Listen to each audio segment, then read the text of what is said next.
Hi everyone. Today we're going to show you how to install our front bumper on this 2022 Toyota Tundra. This installation video is going to cover everything you need to know on how to install our Overland Series and our Hybrid Series front bumpers on the 2022 and newer Toyota Tundra pickup. So we've shown you guys how to relocate this lower valance motor if you have that on your Tundra. Now, what we showed you already in the video was for non-hybrid models. So we now have a hybrid in the shop here, and it's a little bit different. So this one has these extra cooling fans in front of the radiator, and it doesn't allow room to mount this motor over on the passenger side like we did on the non-hybrid motor or options. So we're going to show you real quick a few things we had to do a little bit differently, but you can use all the same mounting brackets and everything to mount the motor on this side. So the first thing, really, you're going to use the same bracket, the same lower bracket that we used on that side. It's just going to be flipped over to the other side, so you use the same bolt to mount it here.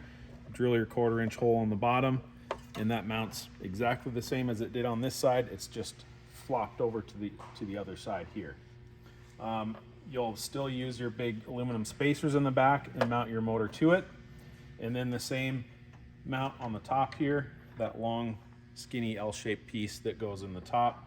Now, in order to get this motor to fit here, first you'll need to remove this horn. You can just kind of unplug it and set it off to the side so that you have room to get this motor behind there.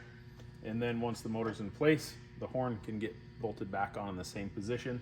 The other thing you'll have to do is kind of reroute this wiring harness to be able to reach all the way up to this side and plug in that motor. So you'll have to put this harness behind the rubber hose and kind of move a couple things around. I'm not sure what this is, but it was mounted here. We had to move it over just so there's enough length for the wires to reach up to this connector here. So I just used an existing bolt and reattached this little electronic piece right through that bolt hole there.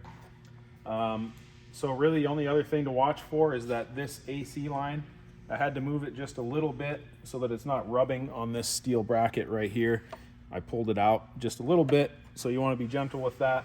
Just kind of slowly bend it so that it doesn't kink and get any holes in it. But you want to make sure that's not rubbing on that bracket, or it will cut through the AC line and it'll cause a leak. But other than that, everything is mounted the exact same. The motor just moves over to this side. It doesn't get flipped around or reversed or anything like that. Just put it on this side, but use all the same mounting brackets and make sure all your clearances are good here. The other tight spot is just this wiring harness right here where it plugs in. The wires are pretty close, but I was able to push this motor all the way over to one side with the adjustment in our holes so that they're not rubbing against each other. So that is how you want to mount it if you do have a hybrid model, just because we have to avoid this big electric fan here. Otherwise, if it's not a hybrid, you can mount it over on this side here. Now, the first thing we're going to start with is showing you guys where to mark some of the plastic bumper cover so that it can be cut a little bit later on.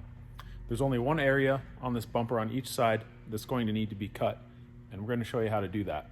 So I'm going to start with showing you guys first where we've marked this bumper currently. You can see the tape on it beforehand, so you get an idea of where to place your tape that you need to put on there to mark the correct measurements so you can cut the other side.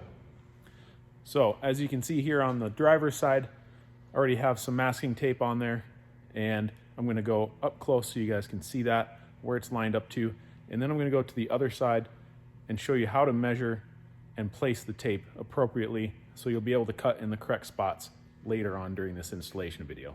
Okay. So you guys can see here that I've got a couple pieces of masking tape put on this bumper. The only one you need to apply first is this wider piece of masking tape, like 1.5 inches wide or so, and I put that strip all the way across here, about 4 inches down from this bottom portion of the headlight. So you'll lay that piece down. It doesn't have to be exact. We're just going to use that as a place to mark our measurements on the bumper cover. So I've gone ahead and added some masking tape over here on the passenger side of the truck, and I have my measurements written on that tape. I'm going to show you what those are real quick. First number is 5 inches, second is 8 1/4 inches, then we have 4 1/4 inches, 4 1/8 inches, and then 8 15/16 inches. So those measurements are going to reference from points up here, and I'll show you what those are right now and how to measure and mark them. So this first one of 5 inches, it comes down from this point here where the steel fender meets the plastic bumper cover, right along the curve of this body line here. So you put the edge of your tape measure right in that spot, come down 5 inches and make a mark on your tape. That's straight down from that point. All of these measurements are going to be pulled from the point directly straight down to the tape. So our next one is 8 1/4. So you're going to go from this very point of the plastic bumper cover right here where it meets the headlight and the fender, and we're going to go down from that point 8 1/4 inches. Next one is 4 1/4 inches. Now I'm going to push the top of my tape measure up against the bottom of the headlight here. Put it in that groove, push up on the headlight, 4 1/4 inches for that mark. Same thing over here on this next one. This one is 4 1/8 inches. Push the tape measure up against the bottom of the headlight, put your mark at 4 1/8 inches. The last one we're going to mark is over here. Same thing, push up on the bottom of the headlight, back here in the corner, come straight down 8 15/16 of an inch. Now that we have all of our measurements added to our masking tape down here, I'm going to take this thinner tape and connect all of my lines and make a nice straight line that we can cut along later on. So I'm going to start out here at the fender flare and pull my tape around to the front of the truck.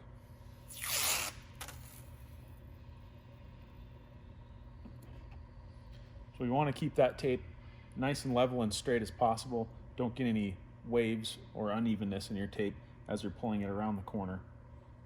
And just lightly apply it down to our other masking tape, lining up with the measurements and the marks that we've left on that tape.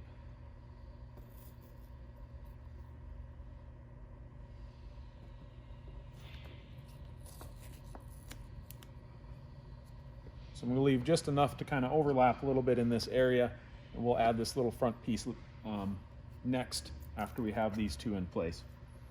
We'll make sure and reposition the camera so we can see this one really nicely. So my next piece, I'm just going to pull off a short one and go ahead and put this one on. So this one we made our mark at 8 15/16 inches, and we need to line up our tape with this seam right here where these two pieces of the grill come together. So I'm going to start out there at the grill and move my tape right over to the mark that we've left on that masking tape. So we have a nice line from this grill seam over to our mark at 8 15/16. So the next piece of tape we need to apply is going to connect these two pieces of red tape across this little honeycomb portion of the grill. So we want it to follow along the same line as the red tape we already have and connect nicely on the other side. It's going to come through, and the top edge of the tape is going to land on this raised part of this little honeycomb mesh piece here. So I'm going to start over on this right side, line up my tape with the top of the existing piece, and then stick it down and run it across, lining up with that honeycomb on this little ridge area here. So when we get to the other side, it's going to come across and line up with our other piece of tape that we have already placed. So that's where you want to put that piece. Make sure they line up nicely and they come across evenly. And the next thing that I also did, just to make sure there's no mistakes when we cut later on, is I added some arrows to this red tape because we want to cut along this side of that red tape. We don't want to cut on the bottom side. That would be too far down. So I put arrows pointing up or pointing towards the side that needs to be cut. Now that all of our tape is applied, we have our appropriate marks and references on there, we can move on to taking off the entire bumper from the front of the truck.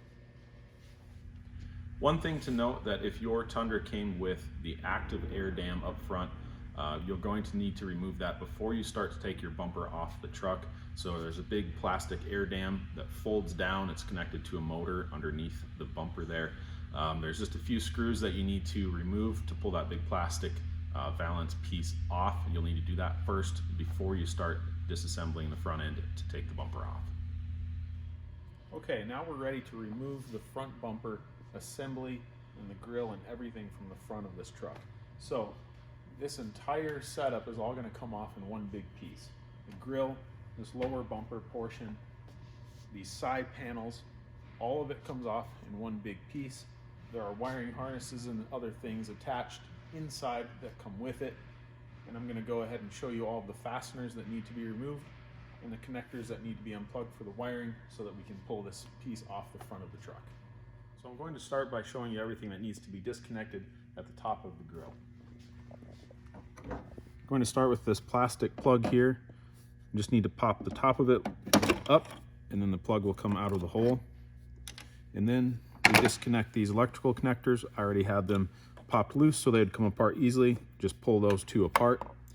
And then there's four screws across the top of the grill that all need to be removed. You can use a 10mm socket to take those out.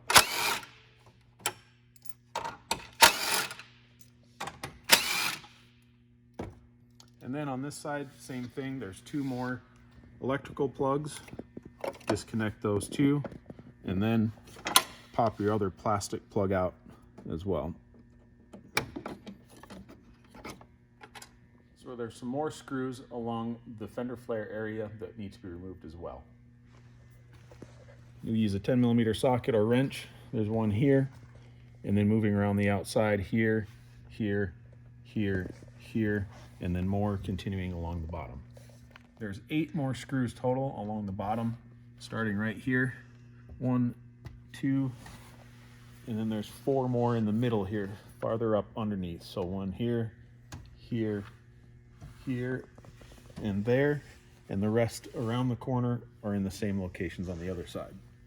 All right, now that we've gotten all of our screws removed from the bumper cover, we have to pop the flare loose. In order to do that, we need to pull this fender liner down and then have to reach up inside to get the clips loose.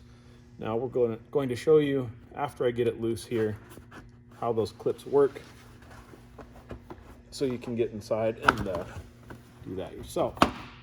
So if you just pull out on it a little bit, right here, these are the clips that need to be disconnected from the slot behind there. So what you have to do is reach up inside and push on that plastic tab so it releases it from this hole, and then pull out on the flare at the same time. When you get those two loose, these upper two will just pop out as you pull the flare away from the vehicle. Okay, so I've removed the fender flare on both sides, got it popped loose. The next little detail that we have to take care of before we take the bumper cover off is this part right here. In order to start taking the cover off, we have to pry it out on this piece and get it pulled away from this round button here, so it comes off the outside of it. As soon as that part is popped loose on both sides, you can continue pulling on the plastic bumper and it will disconnect from the fender and the headlight. So we're about ready to pull the entire bumper cover off the vehicle. I just have to unclip this one other side, and then the whole thing's going to come right off.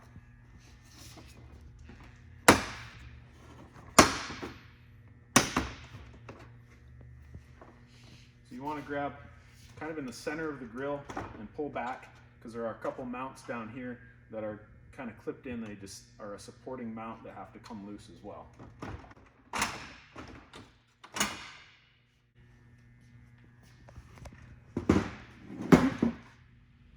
So one very important thing to note when you are going to reinstall the park sensors into the new bumpers, you need to make sure that those sensors do not get mixed up.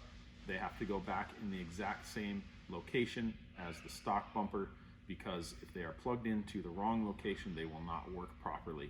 So make sure that you label your park sensors before you disconnect them from the wiring harness, or mark them with tape or something so you know the orientation, so they all get plugged back into the exact same wiring harness they came out of. All right, now that you have the entire front bumper cover and grill assembly off the truck. You're going to want to lay it on a table face down so that you can work on some things on the inside. So first thing we're going to do is take apart this park sensor so that we can get this half of the bumper removed. So you're going to want to squeeze down on that electrical clip to unplug it, and then to get the sensor out, pull out on these black tabs and pull the sensor out of the bracket. Now the sensor's been removed out of its mount, we need to reuse those green mounts that are inside this plastic bumper cover. So we're trying to source them to be able to offer new ones with our bumper when you guys order them from us in the future. As of right now, these parts are not available from Toyota, so we're going to show you how to remove the bracket from inside the plastic so that you can reuse it on the new bumper. So we used, this is just a double-sided sticky tape that holds this green part down. It's pretty flexible, just want to make sure you don't break it. This one we've already kind of broken it loose, but what we did is got a razor blade under the edge to cut through that foam, and then pushed it through with a screwdriver, and that seemed to work pretty good to cut through that sticky foam and get this mount off. So we just need to make sure that this comes off in one piece and that you don't break it so that it can be reused. So next we're going to remove the sides of the bumper. There's 6 screws on each one. To remove that piece, we're just going to use a screw gun and a Phillips bit to remove those real quick.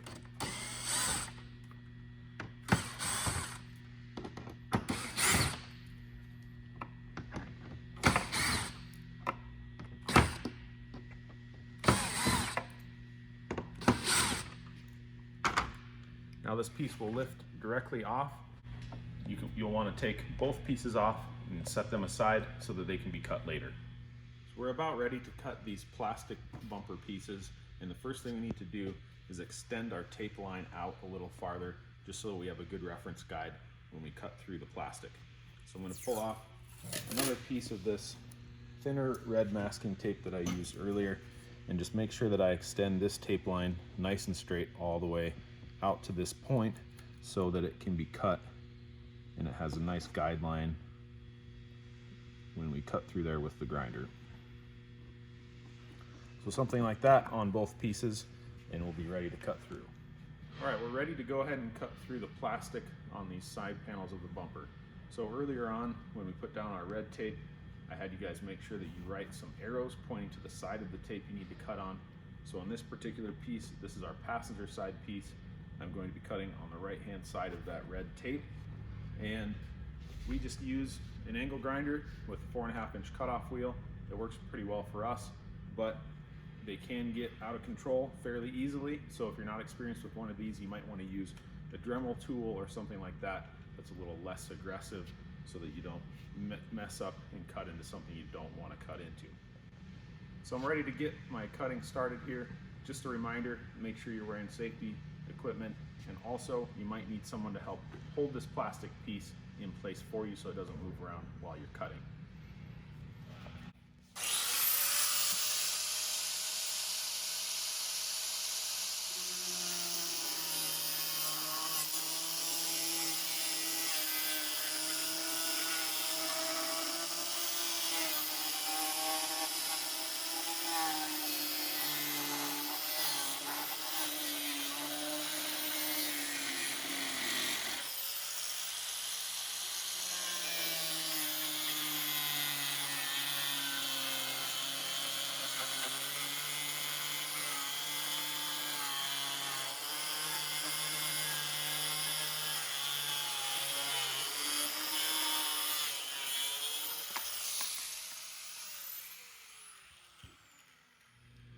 All right, so I've gotten both of our side pieces from the bumper cut.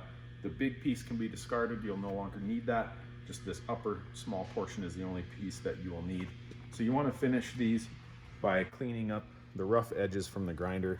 You just want to break off all of this kind of melted plastic stuff, and then sometimes a knife works well to clean it off the back edge so it's not rough. If you have any uneven spots in your cut, you want to make sure and clean those up a little bit right now. What works well for us, we have these little Scotch-Brite pads that we put on our grinder, and you can kind of run that flat on there and get rid of any high spots or jagged edges.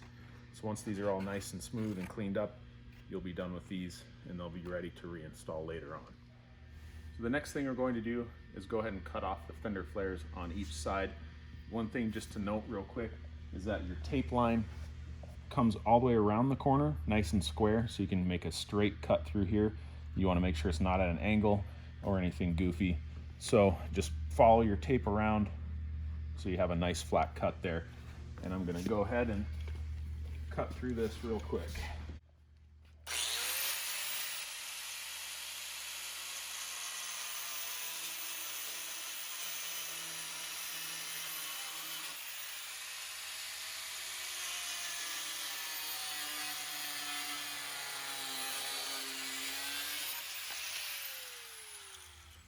So again, just like the front bumper plastic that you cut, you want to finish this off by peeling your tape off, cleaning up those sharp edges, and making sure it's all nice and smooth.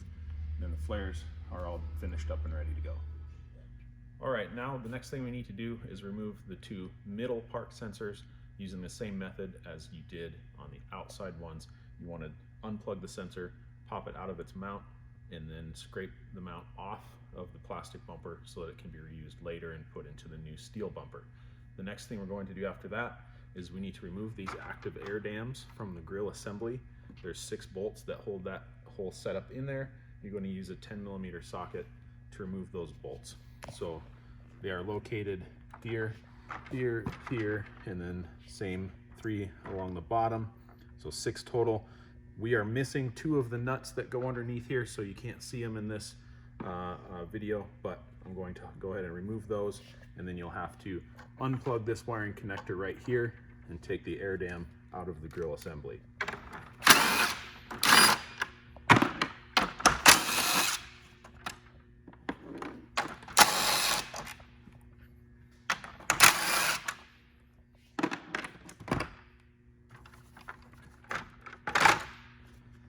Now this can just be set aside. We'll need to reinstall it into the grill later on.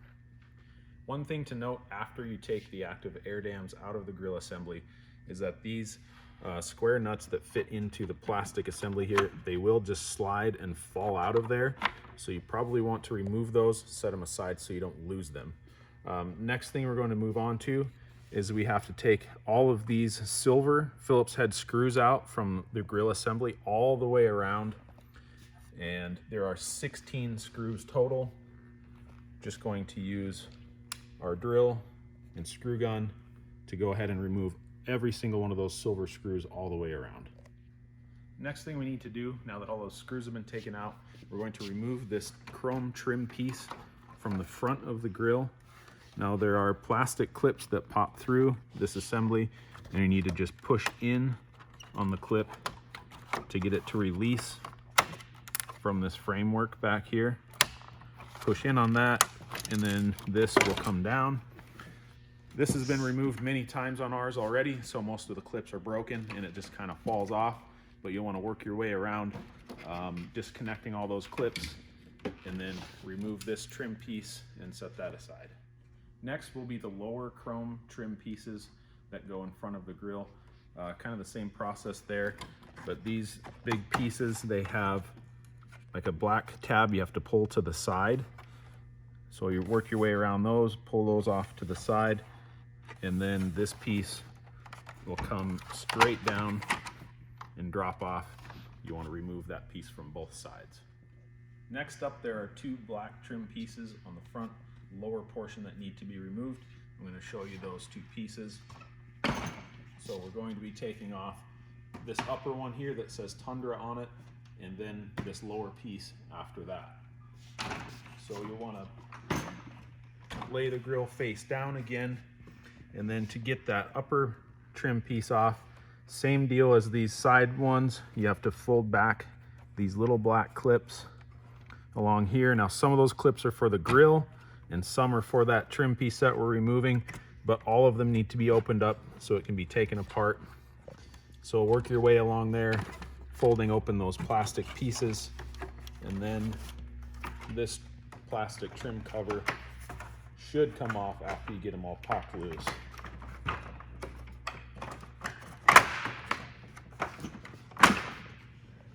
You can set that one aside, and then do the same on that big lower black piece. It has the same style of clips. You'll need to remove that piece completely from the assembly.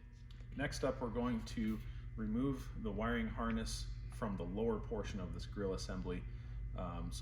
You'll want to unplug the sensors if there's anything left that's still plugged in, like the adaptive cruise control, things like that. And then we need to pop loose a bunch of plastic. There are clips that just pop through in kind of an oval hole that you have to push the clips on both sides to get them to release, and work your way all the way around the wiring harness on the bottom to get those to come loose. So we're going to start with this area right here. You can see a separation in this structure of the grill, and everything below this point, all of this wiring needs to be disconnected, unplugged, and then pop these clips loose so that all the wiring harness can kind of get folded up to the top, and we'll leave it on this upper portion for now. So these clips, how they work, you'll have to work from the front side of the grill and make your way around and find all these white ones, and there are some black ones as well. So you have to pinch in both sides of it and push it back through the hole so that that clip will come out, and then all of the wiring can be moved up to the top portion.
We've got the wiring harness completely unclipped from the lower portion of the assembly here.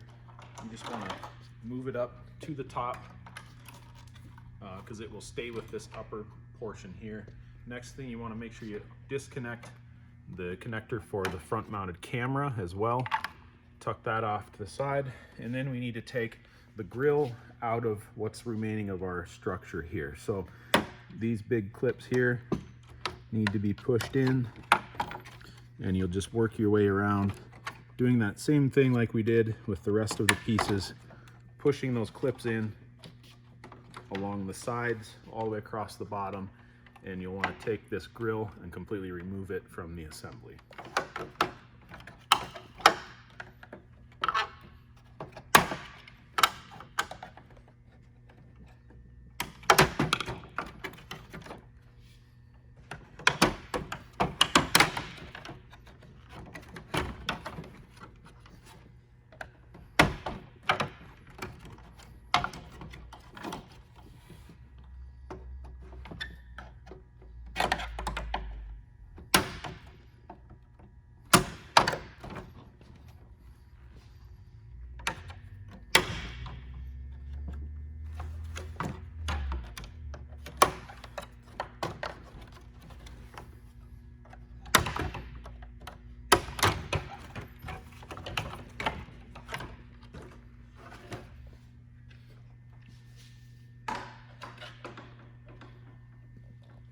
Next thing we need to do on the grill here, we're going to remove the Toyota Safety Sense sensor. Now that one is, typically there's 2 screws in here on the sides. Again, we misplaced one of the nuts that goes in there. So I'm just pulling this one out. Normally there would be 2 of those, plus this little screw here. And now this sensor will come out. This will get remounted into the bumper. in a different location. You want to be careful with these sensors because they do actually say on the back, replace if dropped. So be careful with these, set them to the side, make sure it doesn't get damaged. The next thing we need to do is we're going to set this piece aside, and we'll put this one back on our table, flip it over, because we need to cut a piece off of this so that we can reuse it. We're going to reuse this little upper portion of this structure. In the bottom, we won't need any of that. So right along this area here, there's kind of a natural bend and a crevice in the shape. Right through there, we want to cut all along and cut this portion off of both sides and keep this one. So I have my grinder and my cutoff wheel ready to go. We're going to go ahead and cut off this upper portion of this grill structure so that we can reuse that part.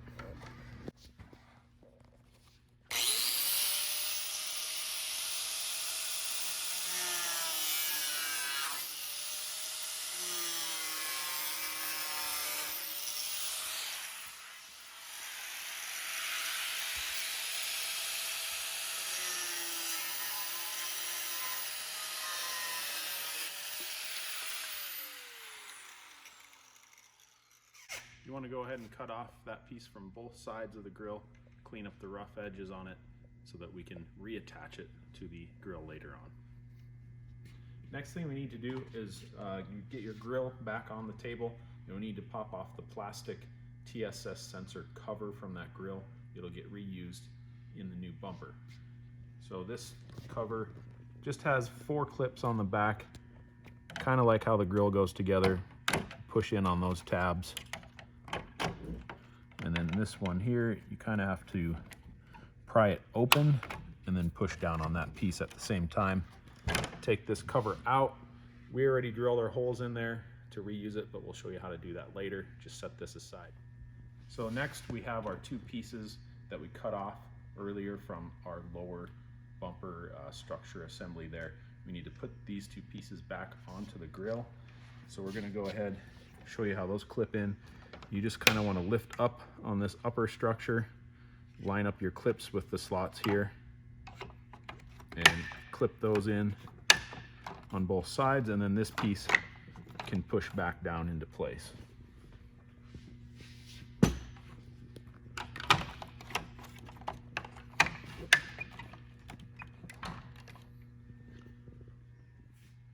Now we're ready to go ahead and put this upper trim piece back onto the grill. So we're going to flip this over, line it up underneath our grill here, and then push all of those plastic clips back into place. These ones here that need to go into the slots, push those back up into position so that trim is in place.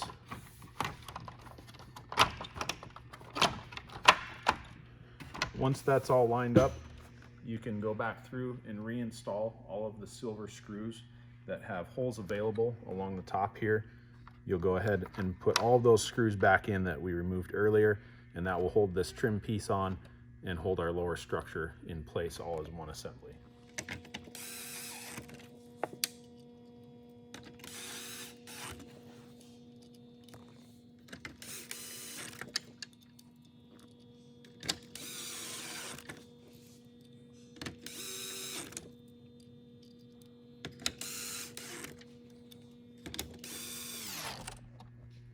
So next thing, we're going to go ahead and clip in our wiring harness in a couple spots where we had to remove it earlier. Can go ahead and put these clips back in. We can plug in our front mounted camera.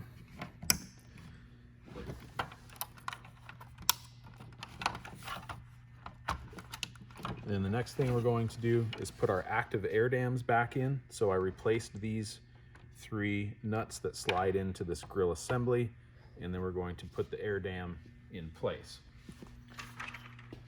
So you want to make sure that this is put in place with the electrical connector at the top. That is how you'll know that you've got it aligned in the correct location.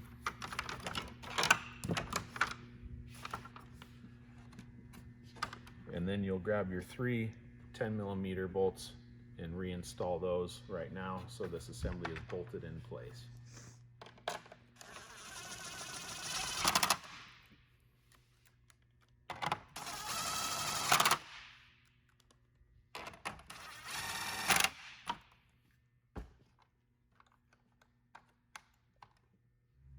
Okay, so now we're ready to attach these plastic side panels that were cut earlier on, and these just require 2 of the original silver screws on each side to attach them back to this grill assembly here. So we're going to line them up with these 2 plastic inserts here that are threaded for the screws, and just install. Go ahead and install your screws, and that is all that's required to hold those 2 side pieces on right now.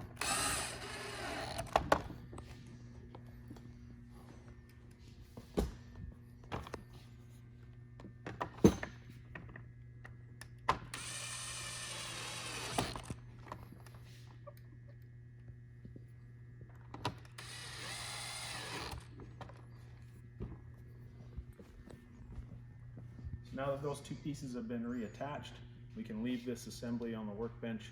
We're done with this for now. Then we're going to move back to the truck to remove a few more pieces. So the next part that we need to remove now that we're working on the truck here is we need to get this aluminum crash bar removed from the front frame of the truck. So we're going to remove these 2 bolts on each side, and there's 2 underneath as well going straight into the frame horn. Going to use a 17mm socket and a wrench to get those off. Just using a wrench for these 2 on the outside. I do already have those loose, so I'm going to go ahead and spin them out by hand real quick. But the others I'm going to remove with the electric impact and 17mm socket.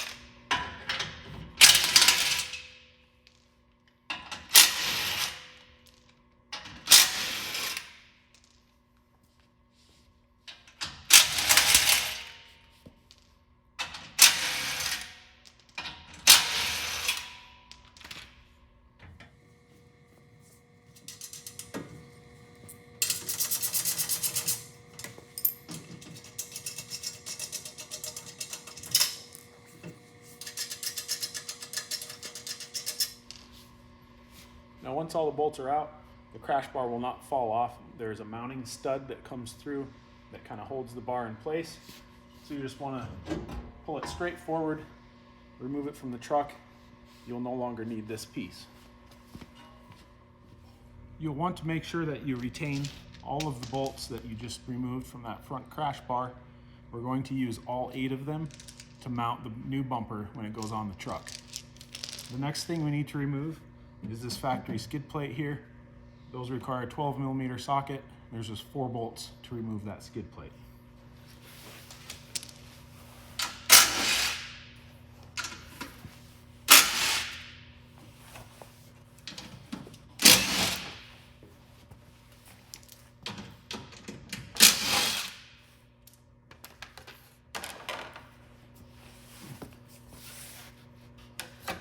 This factory skid will not be needed. We're going to send a replacement with the bumper, but you do need to keep the 4 bolts that held it on to mount the new skid plate that we send with our bumper. The next thing we're going to remove is this lower grille support brace that's bolted onto the inner structure of the truck here.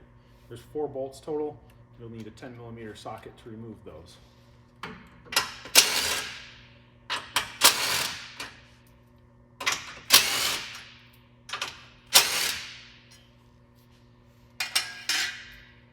If you do not have a winch that you're going to be putting in with your front bumper, you do not actually have to relocate this hose. Next up, we need to relocate these rubber coolant lines up a little bit higher. So we're going to remove this bracket, remove the 10mm nut from this bracket here, and then just pull the rubber hose from this plastic clip right here.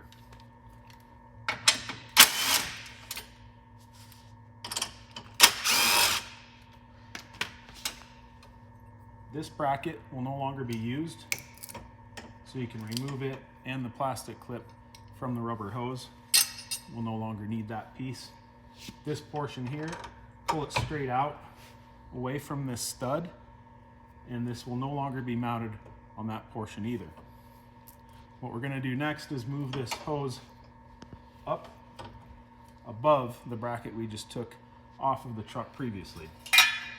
So you want to reinstall this piece with your coolant lines above it.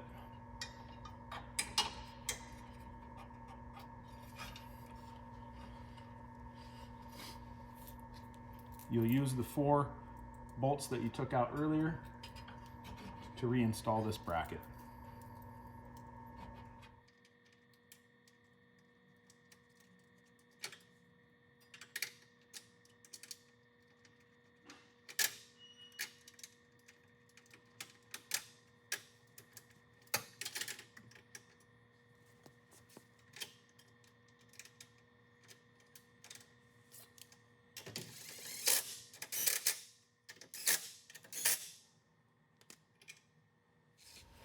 Now that hose is moved up above this steel bracket, that's going to make room for your winch if you're installing one in your front bumper, so that the winch can fit right up into this area. Next thing we'll need to do, if your truck is equipped with the active air dam, we'll have to remove this big electric motor here that's attached to the back of this aluminum crash bar. So you'll want to start with just unplugging the electrical connector here, pull these 2 plastic tabs out so your harness is loose. And then we have 2 bolts here that use 10mm to get those out. And then there's 2 more right here coming in from the back side, also 10mm wrench for that. So you'll need to take those 4 bolts out, and then you can remove this entire motor and take it out from the front of the truck. So we have our active air dam motor on the workbench here, took it out from the truck, and this needs to be remounted. We move it up higher, up behind the grill, because you cannot just unplug this unit and leave it, just take it off the truck, because you will get codes and issues with the sensors on the truck. So we need to remount this up there, and the only way to make this fit and use it is that we need to cut off this little arm down here, because this is the arm that normally deploys and holds the big air dam down closer to the ground. So that needs to get out of our way for us to remount this behind the grill. So the first thing we need to do to make that happen, we got to take this little plastic cover off here. So we just have one of these little clips here we need to pop up, and then this will just come right off, so we have access to pull this arm out. And then we just need a 14mm wrench. We're going to take this bolt out, and a 10mm for the other side here, and we can take this nut completely off and then pull the bolt out, and there will be a spring assembly and a couple of plastic kind of stoppers inside there that will come off, and then we can fold this arm out farther to get better access to cut it. Now you might want to just take note of which direction, like which side this bolt goes into this assembly here and how it all comes apart, but it pretty much just should just come right out. These pieces can only go in one way, essentially. They only line up one way. So you can take these little plastic gears out, pull these out of both sides.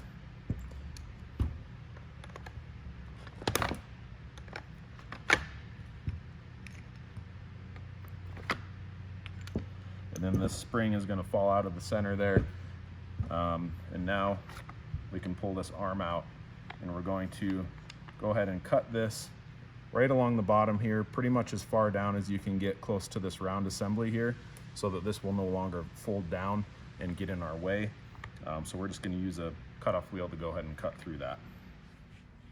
So we've pulled the little arm out of our air dam motor here, just clamped it to the table. I'm going to go ahead and cut it. I'm going to show you where here. We're going to go right along the edge of where this little square QR code is and slice all the way through this portion, because we need to keep this round part and put it back in the motor.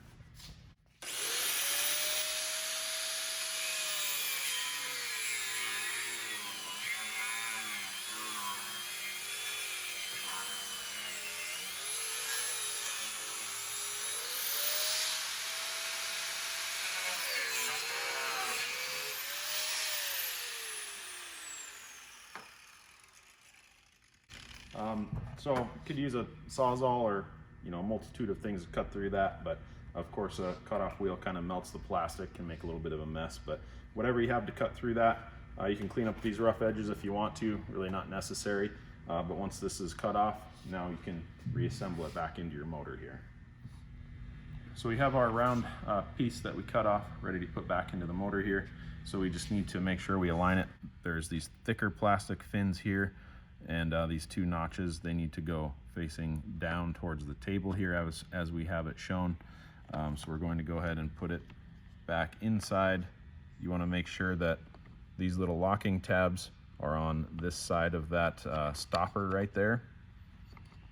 So you can fold both of those up and then put this back down inside here. And then you'll want to put your spring in.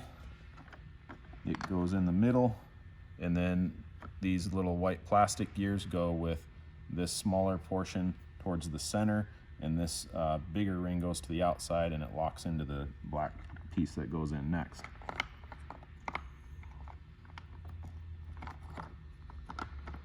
So then you can grab your black outer piece, put the greasy side in so that it locks into this other white gear in here. Come on.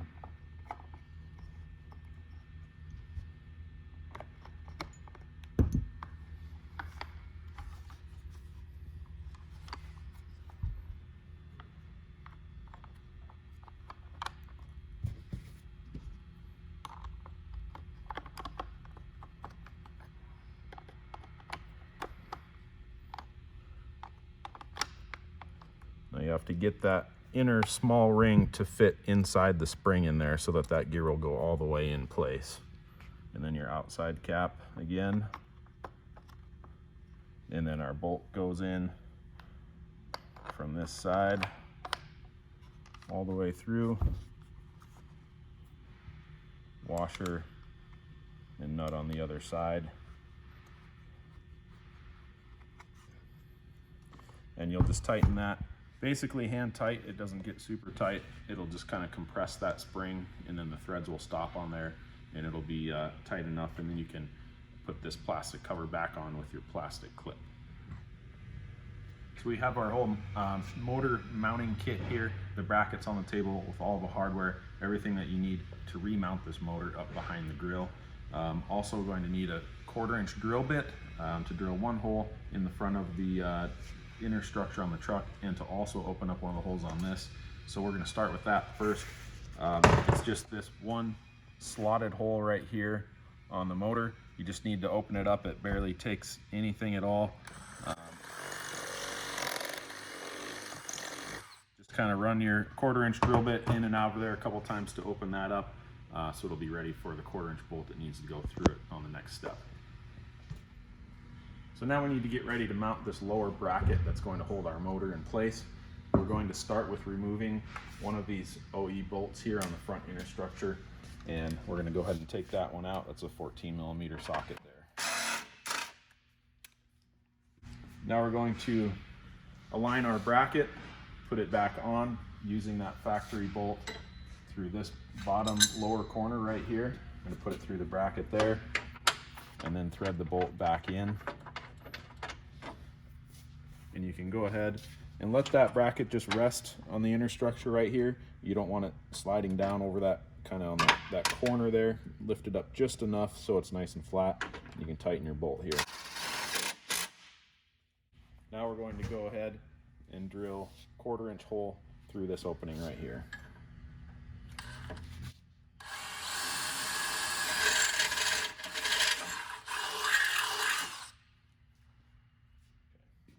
So now we're going to go ahead and put our 1/4 by 3/4 bolt with a washer on each side and lock nut on the back right through that hole that we just drilled in the front inner structure of the truck.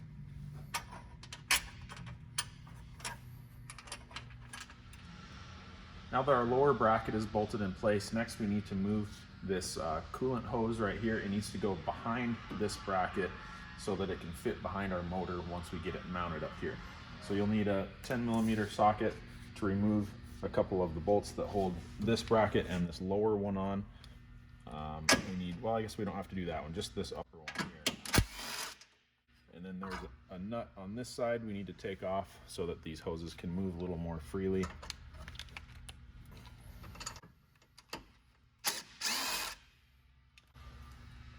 And then you can just push the hose up out of this plastic holder.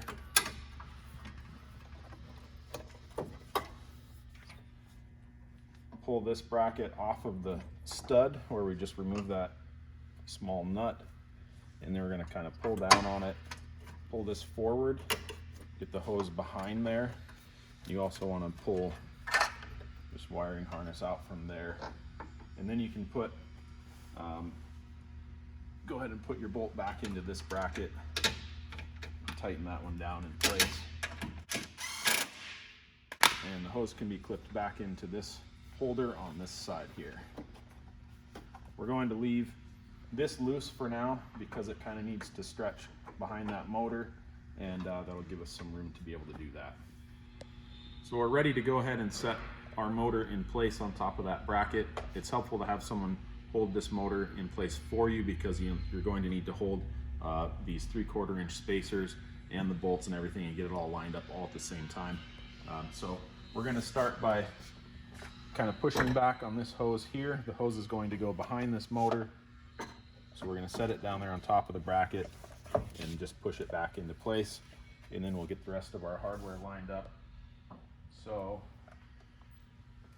over on this side, we're going to use a 1/4 by 3/4 bolt, flat washer, and then we have to put our spacer in behind this bracket between that and the motor.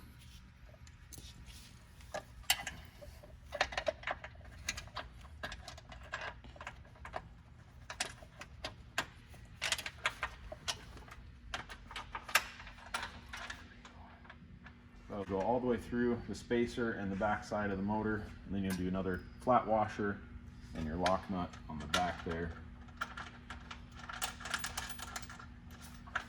Then on this left side, we need to do the same thing, but with a 5/16 by 1 3/4 bolt, flat washers and lock nut on that side as well.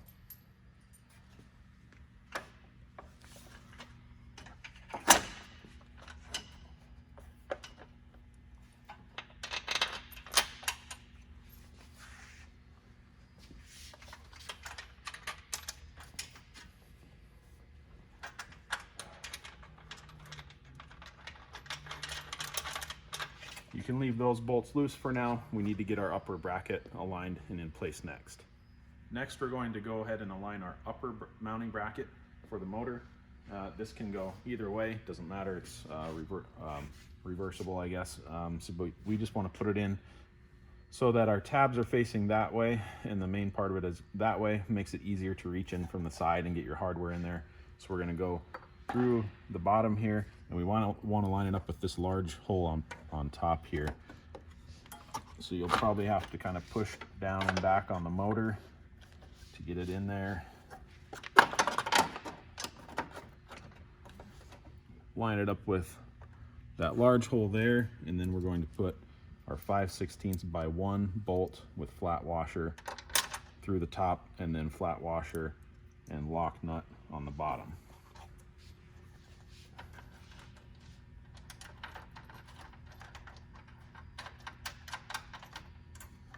Now we're going to use the same hardware to attach the motor to the bottom of the bracket down here. We'll have a 5/16 by 1 bolt with 2 flat washers and a lock nut as well.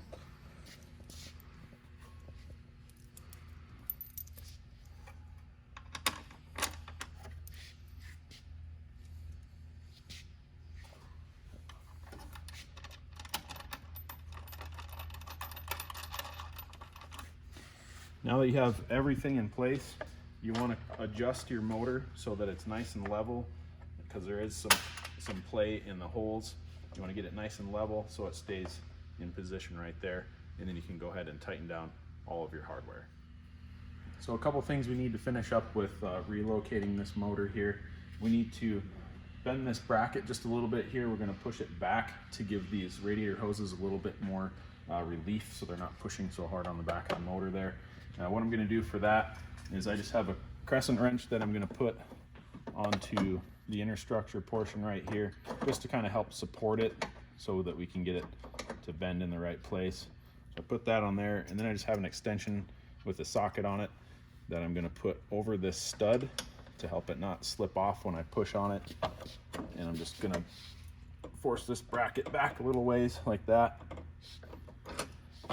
to get a little bit more room there for the hose, and then you can put this hose back onto that metal bracket and attach your nut and tighten that one down. The final thing you need to do here is just kind of reroute your wiring, plug the motor back in. So what we're doing is this clip that used to be attached down here, we just bring the harness up, clip it into this other hole up above here, so it kind of helps hold the wires in place. You plug in your motor, and everything is good to go. So we've shown you guys how to relocate this lower valance motor if you have that on your Tundra. Now, what we showed you already in the video was for non-hybrid models. So we now have a hybrid in the shop here, and it's a little bit different. So this one has these extra cooling fans in front of the radiator, and it doesn't allow room to mount this motor over on the passenger side like we did on the non-hybrid motor or options. So we're going to show you real quick a few things we had to do a little bit differently, but you can use all the same mounting brackets and everything to mount the motor on this side. So the first thing, really, you're going to use the same bracket, the same lower bracket that we used on that side.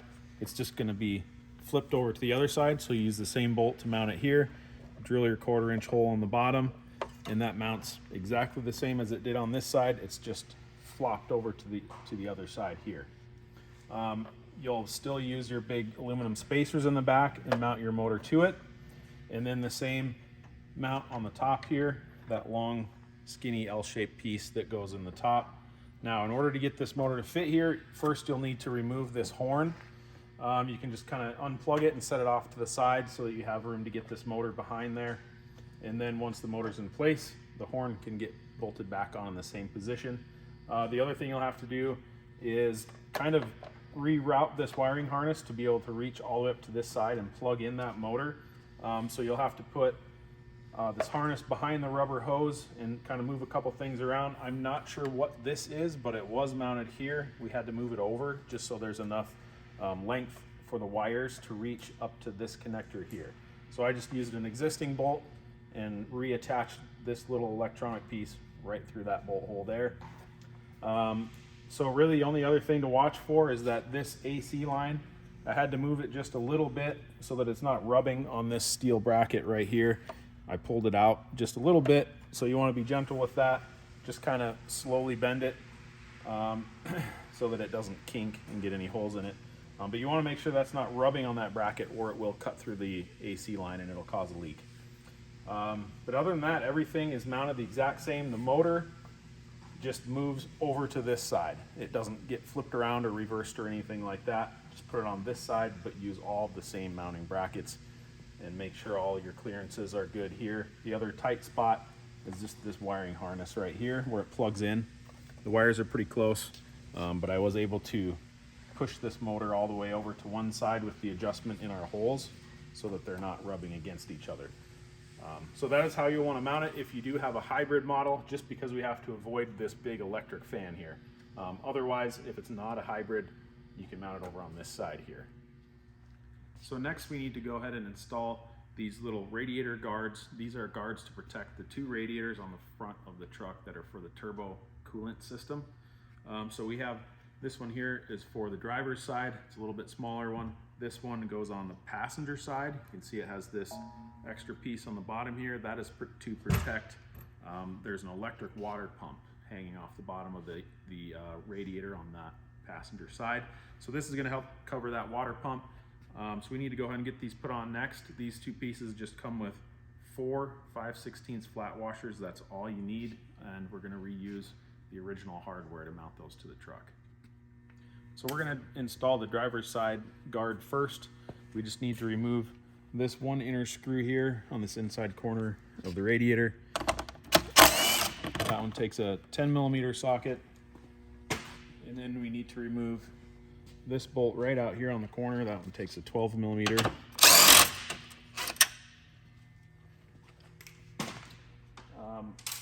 Now we need to put the guard up into place. So we want to take this tab and slide it up in between that plastic shroud and the radiator. And then on this side, we're going to take 2 of the 5/16 flat washers, put them on the back side of the guard, and then thread this bolt back in. Then we take our other bolt on this side. You want to make sure that this mounting tab here slides up between the plastic and the radiator, and then reinstall this bolt.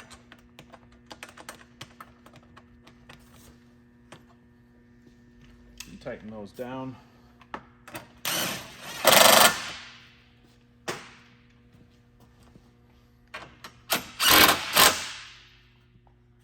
So that one's complete. We can move on to the other side. All right, we're going to do the passenger side guard now.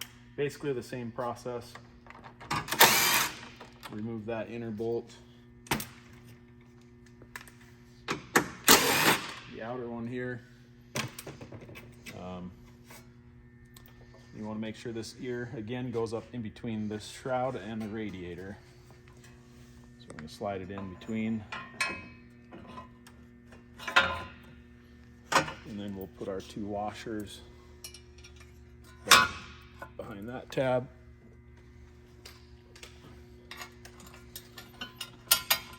And reinstall that original bolt. Come on. What do we got going on here? There we go.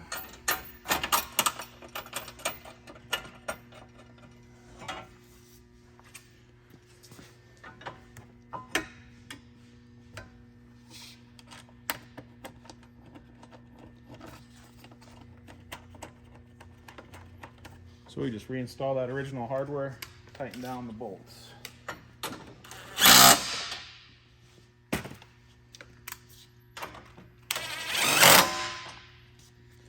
And that is all that's required to install the 2 radiator guards. We are ready to go ahead and put the whole grille assembly back onto the front of the truck. I have 2 of my original upper bolts that go into these brackets ready. I'm just going to set them up here so they're available as soon as I get this assembly up there. So I'm going to go ahead, lift it in place, and just kind of hang it up there temporarily with a couple of those bolts, and then get everything else lined up.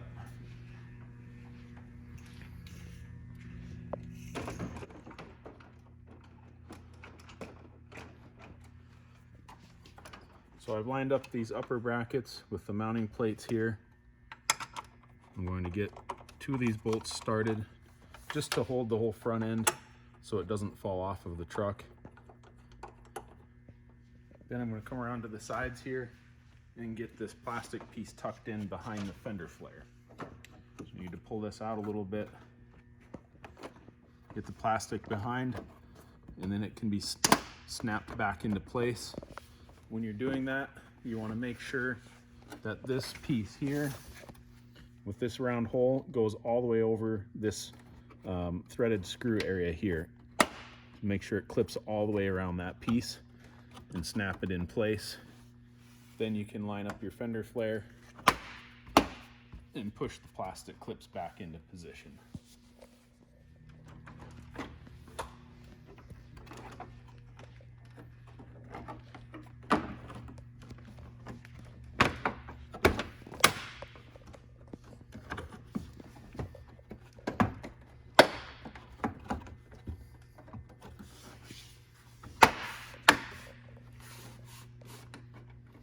So I'm going to continue attaching all of the mounts on the top of the grill here.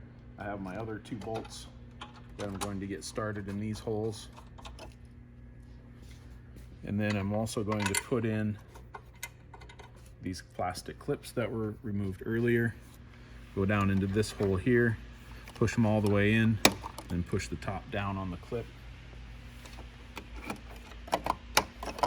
While you're in that space, you can also reconnect your electrical plugs here. You want to go ahead and do that on both sides, and then you can tighten down all 4 of these bolts along the top. Now these bolts have a big like flange on the underside. So you want to hold the grill up to it so it fits around that flange, and then tighten the bolt down. Otherwise, you'll pinch the grill and it won't fit all the way down over that flange on the bolt head.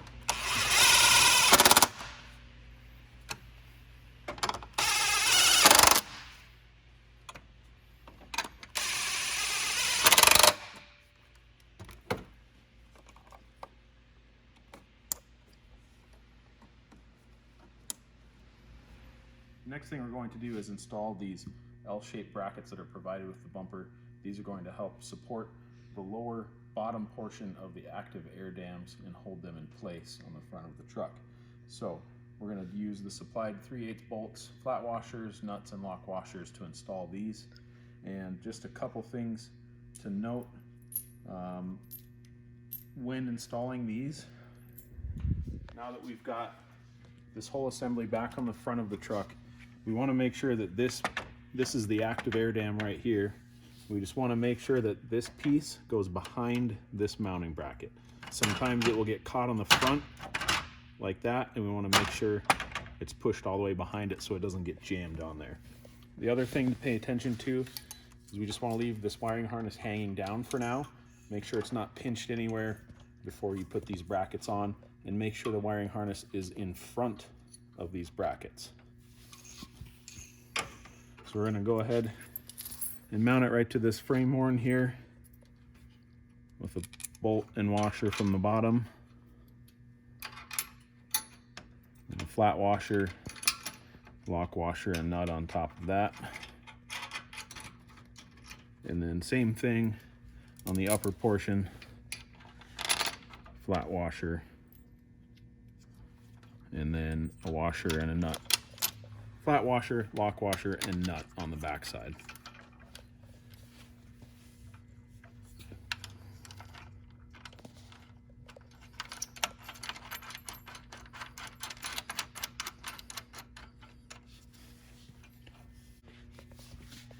All right, so you can go ahead and loosely install both of those brackets, and then you want to make sure when you tighten these down that you aren't pushing back on the grill or anything like that. Kind of let it sit in its natural position.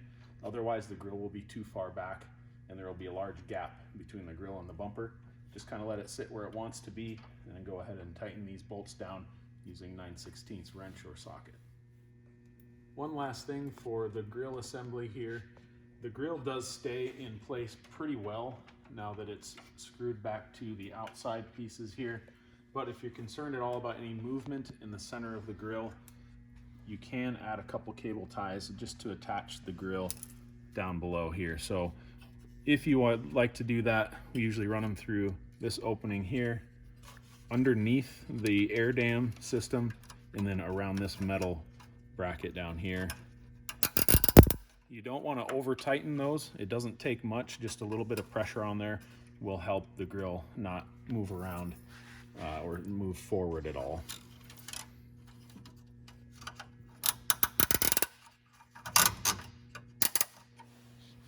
So that's really about all it takes to hold that grill nice and solid right there. All right, so now we can move on to attaching the bumper mounting brackets to the frame of the Tundra. One thing to note real quick, as we're putting this stuff on, none of our parts have been powder coated yet.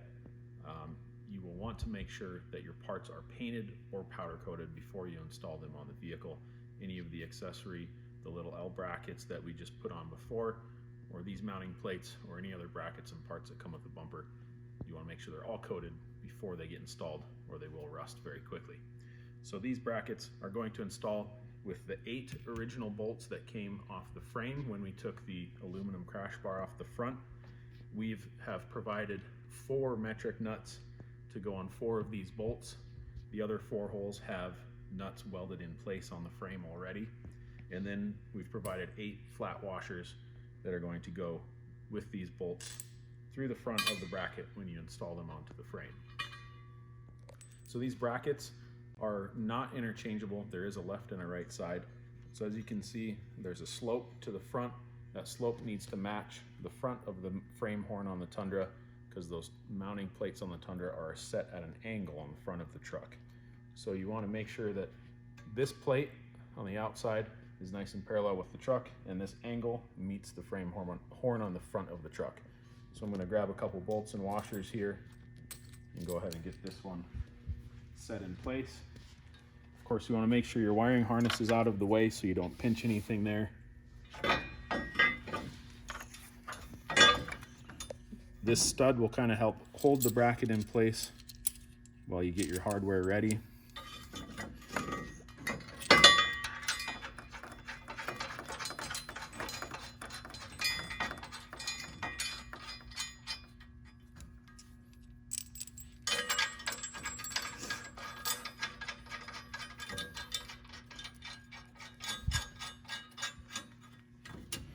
And for the upper two, use the same bolts and washers with the nuts that we've provided, and washers on the back side as well.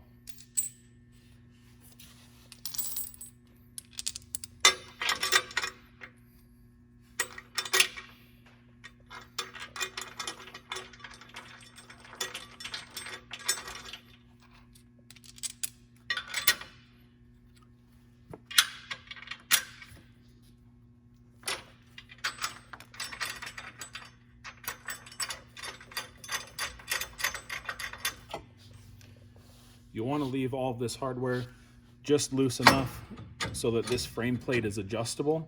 We'll leave it like that for now, and once we get the bumper ready to lift up into position, those frame plates will kind of automatically adjust to the bumper as we lift it up in place, and then we will tighten these down later.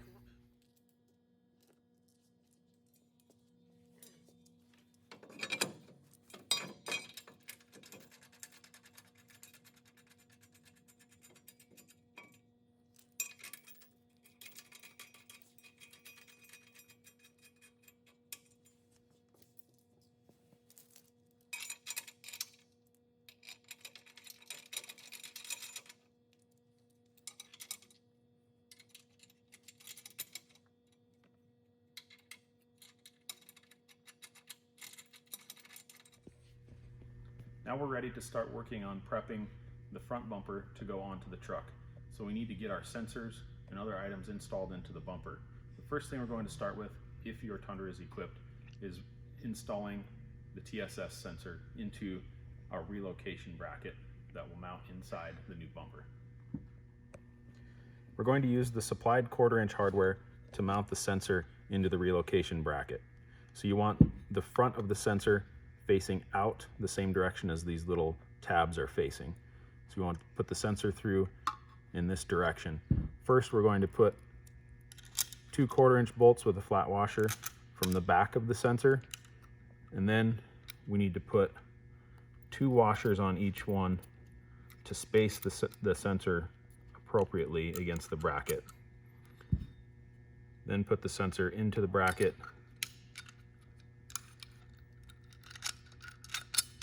and on the back install another flat washer, and then lock washer and 1/4-inch nut.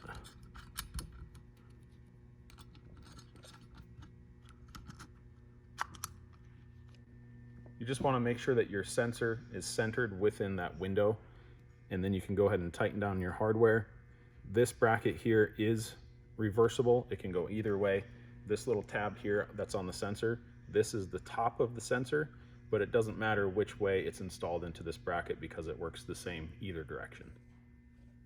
Next, we're going to go ahead and install the sensor and the bracket into the bumper. One thing to note, this little tab on the sensor goes up. That is the top of the sensor, and that's the way you want to make sure that you orient it that towards the top when you put it into the bumper. So we're going to go ahead and use our 1/4x1 bolts, and the sensor fits right inside these 2 tabs inside the bumper here. 1/4-inch bolt with flat washer, another flat washer on the other side, lock washer, and 1/4-inch nut.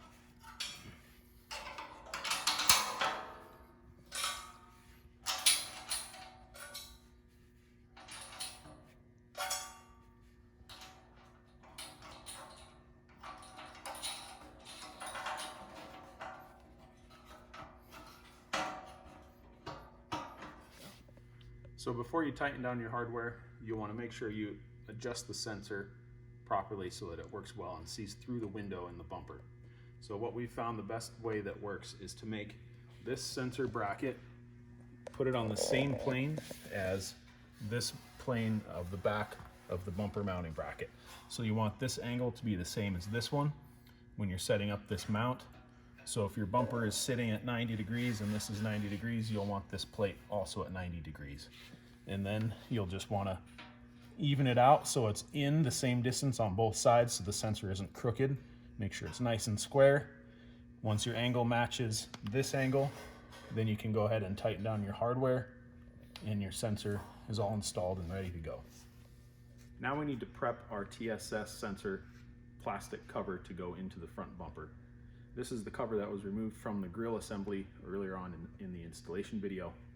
There's a couple things we'll need to do with this to put it in the bumper. First thing is you'll need to get a razor blade or knife and trim out this little piece of plastic. Normally there's an edge along there like this. You want to cut that part out on both sides of the window so that it can go flush into the bumper. Then we need to drill 2 holes on each side. I'll show you how to get those holes aligned properly. So once you've trimmed your plastic, you'll want to install this cover through the front of the bumper, push it into place, hold the cover in place, and then use a 1/4-inch drill bit to go from the back of the bumper and drill through the plastic to make those 4 holes in the plastic cover. Now that your plastic sensor cover has been put in place and you have your 4 1/4-inch holes drilled in the cover, you need to go ahead and bolt it in place. We're going to use the 1/4-inch button head bolts, put those in from the front of the sensor cover through the holes in the bumper with flat washer and lock washer and 1/4-inch nut on the back side. You can go ahead and put in all 4 bolts with their hardware and tighten those down. Now we're going to get your parking sensors prepped to install into the new bumper. So these are the sensors we removed from the plastic bumper earlier on. The 2 black ones with the black trim are the middle sensors that go in the center of the bumper, and the 2 with the green trim are the ones that go on the outside corners of the bumper. So when we removed these sensors, originally they had double-sided sticky tape on them from being mounted in the plastic bumper. You want to try and scrape off as much of that as you can. You don't have to get it perfectly clean, but just make sure that if you have any big chunks, those are removed from this so it's ready for new sticky tape. So we've provided just a small roll of double-sided mounting foam. You'll want to cut off some pieces. They're about 3/4 of an inch long, and you can go ahead and stick those right onto the sides of each one of these sensors. And you can go ahead and do that for all 4 of the sensors, and then peel off the backing tape so that they're ready to stick into the new bumper. So one very important thing to note when you are going to reinstall the park sensors into the new bumpers, you need to make sure that those sensors do not get mixed up. They have to go back in the exact same location as the stock bumper, because if they are plugged into the wrong location, they will not work properly. So make sure that you label your park sensors before you disconnect them from the wiring harness, or mark them with tape or something so you know the orientation, so they all get plugged back into the exact same wiring harness they came out of. We have our 2 center park sensors sitting inside the bumper. We're getting ready to go ahead and stick those in place. You want to make sure you clean the inside of your bumper really well so there's no dust or anything loose in there, to make sure this double-sided tape sticks really nicely. So the 2 center ones, again, are the ones with the black trim around them. And these ones you can see have a slope to them. So the sensor comes straight out, but the bracket is sloped. So we want to make sure that this bottom portion of the sensor, the part that sticks out more, is going to the bottom of the bumper, because that's going to help align the sensor so it points straight out. When you install these as well, you want to make sure the plugs are facing towards the side of the bumper so they reach the electrical connector easier.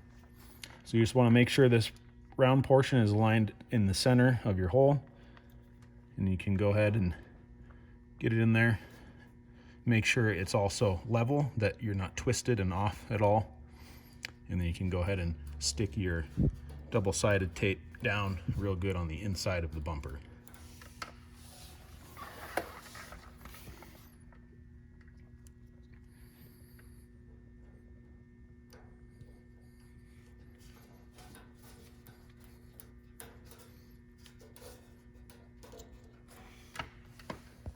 We're going to go ahead and install the two outer park sensors now. These are the ones with the green trim around them, and they go into these holes right here near the fog pocket area. So you'll want to install them from the front of the bumper. So you can see these sensors have a smaller circle around them. They don't have that big plastic ring like the two middle ones. So this hole is a little smaller, and you want to make sure that you're watching from the front to get this perfectly centered in the hole. Now when you put these in, they go about at this same angle with the plug facing down. So before you stick the tape, you want to make sure you're right in the center of this hole and that you have a good angle on your sensor, that it matches this slope here. And then you can go ahead and press it in place to get your tape stuck down nicely.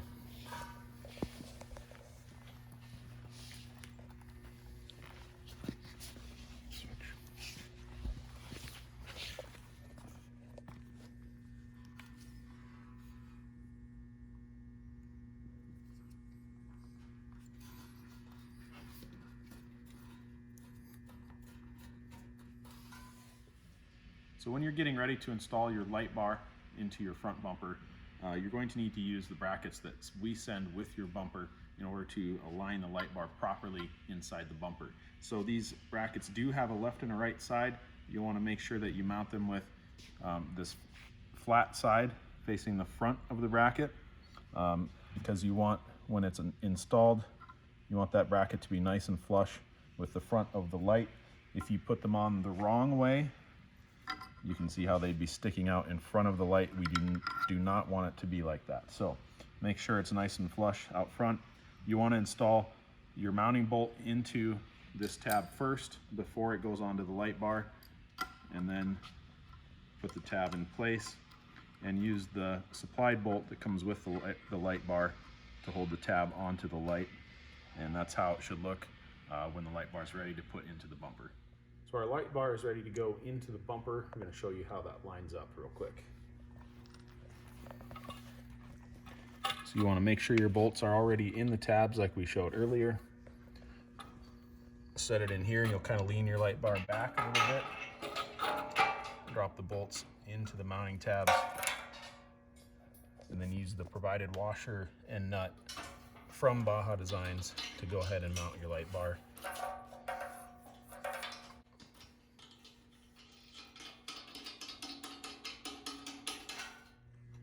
Once your light bar is bolted in place, now would be the time to just visually check from the front that your light bar is angled the correct way, so it's shining straight through the front of the bumper. And then you can tighten the small bolts on the ends of the light bar, make sure they're tight all the way so your bar stays adjusted as you want it. Now if you're installing LED fog lights into your bumper as well, we have a pair of the Baja Design Squadrons here that fit right into the bumper. Now we just want to make sure and show you how this mounting bracket is oriented. It can go either way. It can be flipped around, so this bracket is offset to the back. You want to make sure that it's offset to the front for our application. So put your bracket on first with your bolt through, and then you can install your fog light from inside the bumper.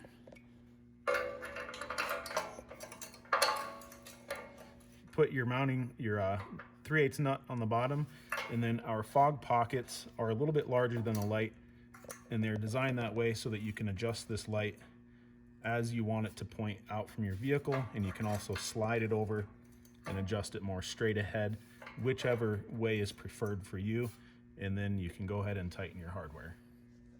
So one of the last items to install with inside your bumper, if you're equipping it with one, is going to be the winch. So when you're putting your winch in, the first part you want to install is going to be the fair lead. That one goes into here. It's easier to put that piece in first so the winch is not in the way. So do your fair lead first, and then you can bolt your winch directly onto this mounting plate that's welded into the bumper. Now, one thing to note that we've discovered, that the Warn winches, the way this handle turns, it wants to swing forward to put it into free spool mode, and when it swings forward, it will hit one of the mounting little brackets supports underneath the grill on the Tundra. So what we found is that you can actually clock this handle 180 degrees so it flips the other way out of the way and it won't hit that bracket. So we're just going to show you that real quick. So there's a little screw on the end of the handle here.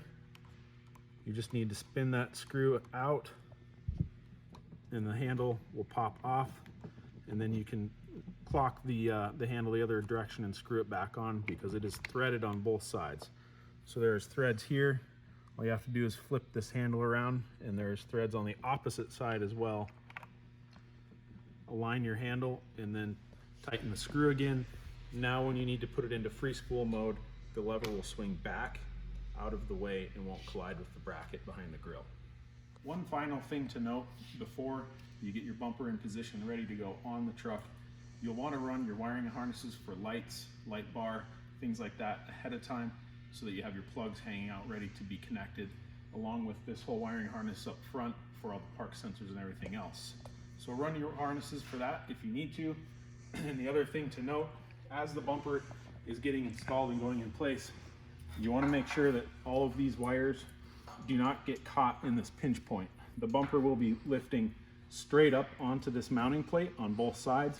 You just want to make sure your wires are clear of that area so they don't get cut or damaged as you're lifting the bumper into place. Once we get going with the bumper, we're going to stop a few inches from the grill and we're going to plug in all of our sensors and then continue lifting the bumper into position.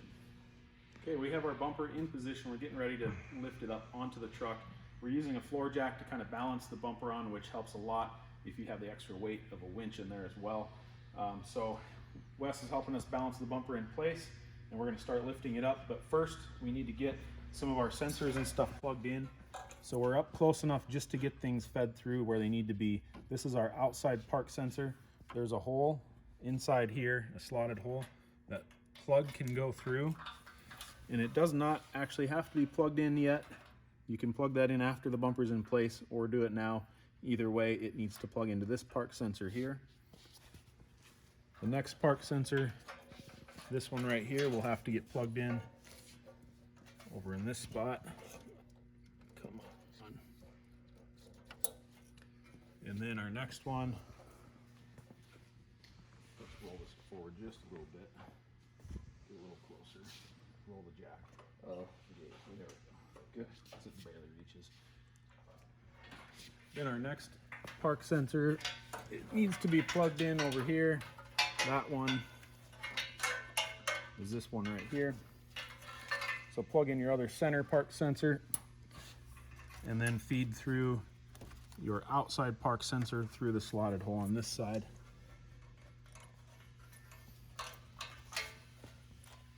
And the other item that also needs to be plugged in, if yours is equipped, is your TSS adaptive cruise sensor right here in the center. So make sure that one is plugged in.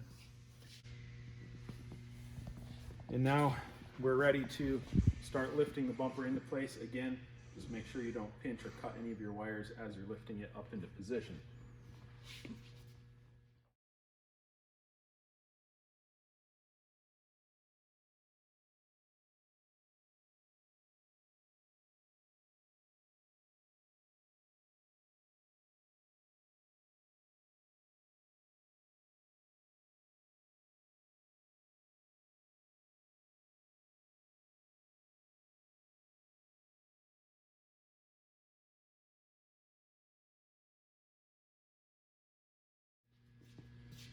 All right, we've got our bumper really close to lining up with our mounting plates.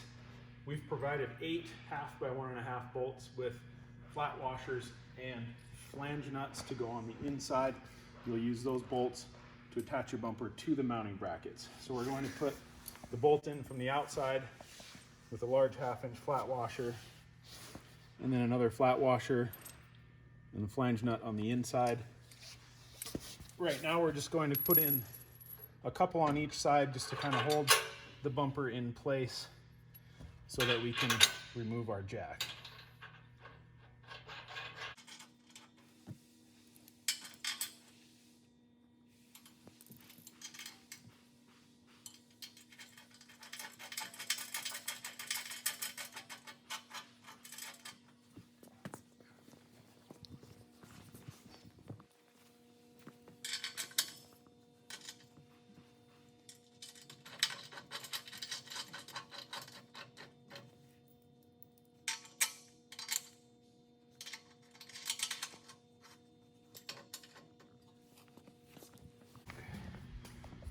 once your bolts are just tight enough to kind of hold the bumper, it will sit in there. It might kind of want to tip forward a little bit, but get your bolts just tight enough to hold it in place, and then you can remove your jack stand and then adjust the bumper afterwards. So we have our bumper up into place. We tightened a couple bolts on both sides just a moment ago to kind of hold it in position. Then the next thing we did is we took our floor jack out of place so it was out of our way, and then you want to make sure that you get the bumper aligned appropriately all the way around. So left to right, front to back, and then making sure the bumper is level from side to side on the truck.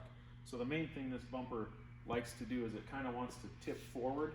So it helps to have someone grab the front of the bumper and tip it back for you and hold it in place so it's nice and level as you go through and tighten down the rest of these bolts. They don't have to be extremely tight right now, but once you get that held into position, start snugging those down a little bit so that it stays where you want it, and then you can work your way around and make sure everything's aligned appropriately. One important thing to remember is that we want a nice gap here between bumper and body. We recommend typically at least a ½ inch, maybe a little bit more, because the bumper and frame will flex together separately from the body and they'll contact each other. So you want to make sure you have a nice even gap and reveal along here, and that it lines up nicely with the fender well or the wheel well opening there as well. Once you have everything set up how you want it and adjusted, you can tighten down all 4 of those ½ inch bolts on each side.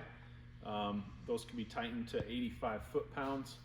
And then the next thing you want to do is get back inside the bumper and tighten the mounting brackets to the frame, because those have not been fully tightened yet. We just had the bumper or the bolts kind of snug in there. So same thing, those are M12 grade 10.9 bolts. They can go to 85 foot-pounds.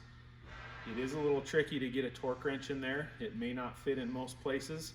So if you're not confident with how tight you can get the bolts from inside the bumper, the only other thing you can do to make sure you have them to the torque spec is that you would actually need to snug down those bolts on the brackets inside there on the frame so they stay in place, and then loosen your ½ inch bolts and drop the bumper back down again. Then torque your bolts to your total foot-pounds to hold the brackets onto the frame. Then slide your bumper back in place, realign it, and tighten everything down. At that point, everything's been attached for the main portion of the bumper. So one thing to note before we move on to the next step here, all the wiring harnesses for your park sensors and your TSS and all that stuff, those wires are just kind of laying inside the bumper right now. So you'll want to make sure you get up inside these openings here, take those harnesses, and you can kind of attach them to the bottom of the grill or even to the back of your light bar, somewhere in there, whatever you can find to attach them to with some cable ties, just to make sure they're not getting caught up in the winch cable or anything like that if you have a winch inside your bumper. Sometimes you can also, there is access from the top, you can reach in down behind the grill to get to some of those wires, and just make sure they're up out of the way. They're not getting pinched or rubbing on anything, and they're just kind of secured in place. So once that's done, next thing we're going to move on to is these fender liners. So these are the factory fender liners here. We don't need to cut them or anything like that. They still have these plastic threaded clips in them, and we're going to use the original screws that came with these 2 clips, and we're going to reattach them into the bumper. So we're going to take this fender liner and we're going to tuck it in around the corner of the bumper here and get it back inside, and then you can push it up into the bumper all the way across here. And then this bumper currently has 4 slotted holes, but these holes will not be there. We just have the 2 slotted holes in the front that you'll be able to take your factory screws and thread them into those plastic clips that are on the fender liner. Then you can tighten those down, and that holds your fender liner in place. Additionally, we have these little support brackets. If you wish to use these, it helps hold this portion up that kind of wants to sag after you put the screws in. All you have to do for these is remove this 1/2 inch bolt that's holding the bumper, slide this bracket into place, put your 1/2 inch bolt back through the bracket, and this will essentially push up on that portion of the fender liner and hold it up into place. Then you can just tighten down your 1/2 inch bolt again and it'll hold this in position. So you want to go ahead and get your fender liners done on both sides and reattached to the bumper. So we found out that there are 2 different types of fender liners on the fronts of these Tundras. Some of them extend out farther and you can tuck that liner up inside the bumper, and we provide a couple holes for that so you can screw it in and hold the liner in place. For any models that have that fold up air dam on the bottom, your fender liner is not going to be as long, so you won't be able to reach it up into the bumper and tuck it in. What we typically do with these ones, we kind of trim off this little plastic bracket that's hanging down here, because this will hang down below the bumper a little bit. So we cut that plastic off and then just kind of taper this felt stuff up to the corner of the bumper, and you can just tuck in that upper corner inside the bumper, and that's pretty much all we do to finish the ones that have this shorter fender liner like that. So one of the just final things to finish up your fender liners and the flares and everything here, you have to make sure that you don't forget to put those last 2 screws back into your fender flare. There's one going in here and then one up here on this plastic tab. So go ahead and reinstall those 2 screws, and then your fenders and your liners and everything are all tied up and finished and ready to go. One last thing that we do have here on this front bumper, this is an optional thing that you can do. We recommend it if you're going to be winching hard or pulling really hard on your front bumper. We have these 2 holes right here in the bumper that you can drill through with a 3/8 drill bit and install 3/8 bolts into those holes. What that's going to do is essentially lock your bumper in place so that if you pull really hard with a winch, the bumper can't slip on the mounting brackets at all where these bolts are and knock your bumper out of alignment. So those are optional. If you'd like to go ahead, drill those 2 holes, put 3/8 bolts in them. That will ensure that your bumper will never move out of adjustment if you're using a winch and pulling on the bumper really hard. So we've put the truck up on our lift to show the last couple of items underneath the vehicle that need to be done. First of all, we're going to add these 2 little flat brackets on the very bottom of the bumper, one on each side. What these are going to do is help tie in the bumper to this sway bar bolt area to help reduce frame horn flex so that the bumper isn't flexing out on the actual frame rail out there. So tying these 2 points together is going to strengthen that up a lot more. So what you're going to want to do is remove your sway bar bolts so that you can fit this flat plate up inside the bumper so it lines up with this hole here, and then you're going to sandwich this plate in between your sway bar bracket and the frame, and then reinstall the factory bolt through the sway bar bracket, this flat plate, and then into the frame. Once everything's in place, you can go ahead and tighten those bolts down, and that piece will be all installed. We've got our little tie-in plates all bolted in place here.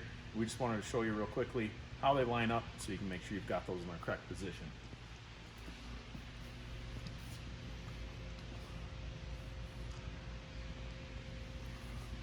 The last and final piece we're going to install now is the fill plate between the bumper and the frame. This one replaces your original kind of light duty fill plate that was on there. So you're going to use your original hardware, the 4 bolts that were removed from that original fill plate, to reinstall this new fill plate that we've provided with the bumper.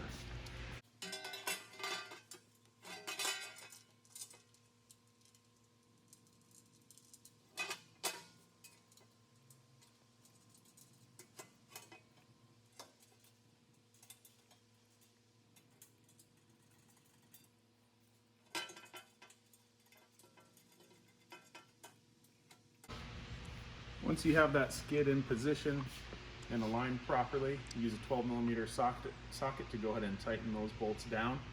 Once that's completed, everything is done on your install. You just want to go through final, double check all your bolts and everything are tight. I'd recommend once again to check to make sure that none of your wiring is pinched or getting caught up in the winch or anything in there. Take some time to really make sure that's all out of the way. Once you're finalized with all of that stuff, your front bumper installation is complete.